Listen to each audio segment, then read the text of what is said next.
And one more way of turning on your false vocal folds.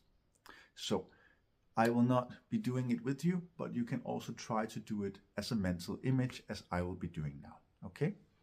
This closely relates to the one that I did where we hum and we then squeeze our hands together, okay?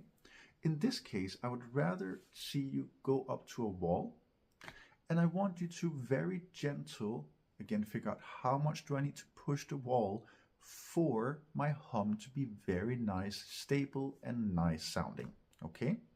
So hands up on that wall, and I want you to push kind of with your whole body a little bit, okay? Don't overdo it in the beginning. First find the hum, and then I want you to increase the push.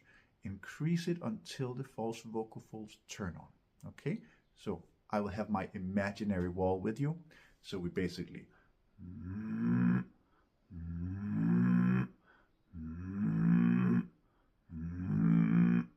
okay, go up to a wall, gently push it from a hum,